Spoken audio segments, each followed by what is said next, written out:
bridegroom took up lamentation, and she that sat in the marriage chamber was in heaviness. The land also was moved for the inhabitants thereof, and all the house of Jacob was covered with confusion.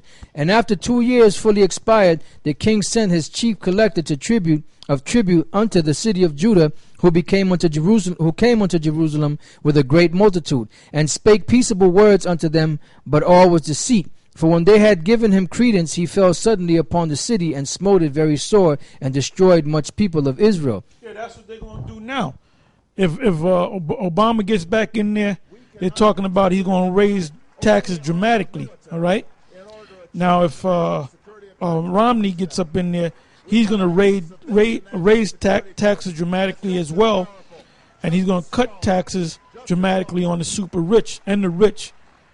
So we don't know who's going to be the new president, or whether Obama's going to get back in there. The elites already know who's going.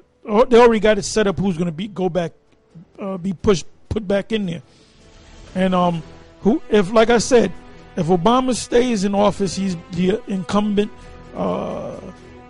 president.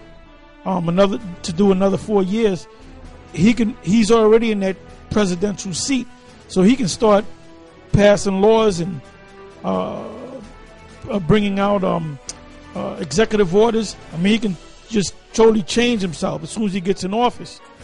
Now, if Romney gets in office, he would have to wait until he's inaugurated on January 20th. All right.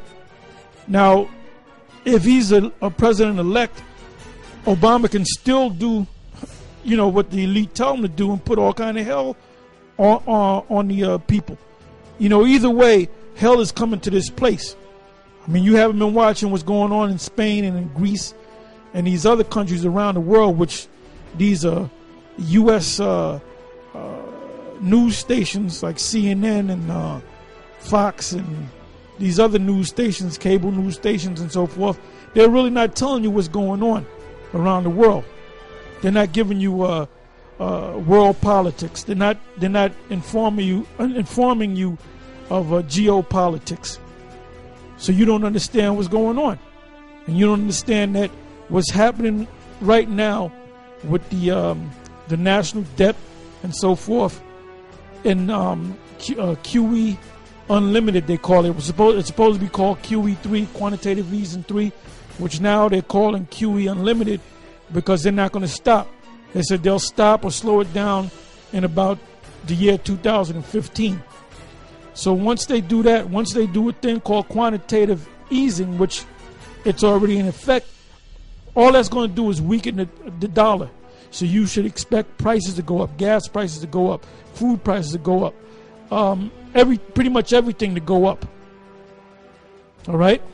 So people are going to react against it. It's going to get so bad that people are going to react against it, and that's why the Department of Homeland Security, DHS, the Social Security Administration, and other administrations are purchasing these hollow point bullets, because they know you're going to try to attack these offices, and they're going to have to be ready. They're going to have a so-called police force to protect them,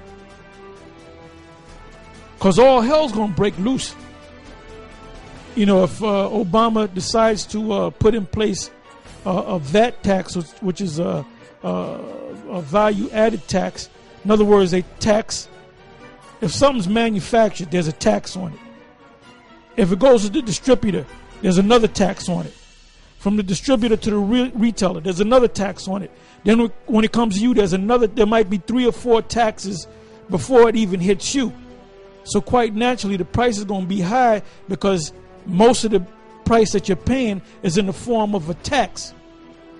The VAT tax, that's big. They know about that in Europe, because Obama was talking about doing it a couple of years ago, but he's most likely going to wait. So like I said, when prices go up, when you're not getting raises, when there's no jobs out there, when people have nothing else to lose, they lose it. Solante always says that. So they're getting ready to lose it in this society, but they're going to wait until after the elections, all right? So what's getting ready to happen in this country happened back there during the time of the Maccabees.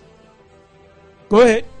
Right, it says, and when he had taken the spoils of the city, he set it on fire and pulled down the houses and walls thereof on every side. But the women and children took they captive and possessed the cattle. Then builded they the city of David with a great and strong wall, and with mighty towers, and made it a strong hold for them. And they put therein a sinful nation, wicked men, and fortified themselves therein. They stored it also with armor and victuals, and when they had gathered together the spoils of Jerusalem, they laid them up there, and so they became a sore snare. For it was a place to lie in wait against the sanctuary, and an evil adversary to Israel. Thus they shed innocent blood on every side of the sanctuary and defiled it, insomuch that the inhabitants of Jerusalem fled because of them.